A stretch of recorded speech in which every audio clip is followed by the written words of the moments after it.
এটা কি? যারা পরে ফোন দিচ্ছে মুলা।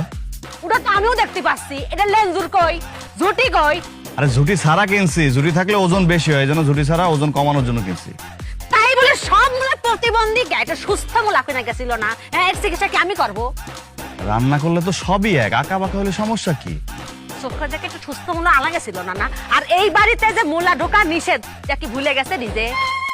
নিজে তো জানেই যে সিজনে আমি একটু মুলা খাই, এটা আমার পছন্দ। আপনার পছন্দ হলে তো হবে না, আপনার সাথে আর একজন থাকে আর একজন ঘুমায়। গতবার মূলা খাওয়ার পরে ঘরের মধ্যে যে রাশিয়া ইউক্রেনের যুদ্ধ বাধা দিয়েছিলেন, সেই যুদ্ধকে আমি টিকতে পারিছিলাম, এবার কি টিকতে পারবো? যুদ্ধ বাঁধলে সেটার উপরে তো আর আমার হাত নাই।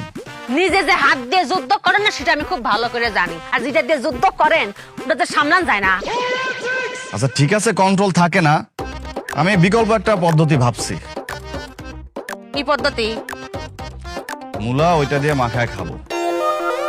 ওটা দিয়ে খাবো তো কোনটা? ওটা কোয়া যাচ্ছে না। নিজেকে তো সেটাই বলতেছি, নিজে না শুনলে বুঝবে কিভাবে? মুলা, আতর আর পারফিউম, এটা দিয়ে যদি মাখায় খাই তখন যুদ্ধ বাঁধলেও ধ্বংস হবে না। আতর আর পারফিউম? তা আতর আর পারফিউমও কিন্তু আমার পছন্দের হওয়া লাগবে। সেটা নিয়ে নিজেকে ভাবতে হবে না, এটা আমি নিজের দায়িত্বে নিজের পছন্দ মতো আতর আর পারফিউম নিয়ে নেব। আতর আর পারফিউম দিয়ে খালি কেবা হবে না, মুলা খাওয়াই বন্ধ। কি হলো, নিজের কি বুদ্ধিটা পছন্দ হয় নাই? আমি দেখে ফেলেছি বাবা, আবার বোঝা শেষ। মুলা খাওয়া বন্ধ মানে বন্ধ।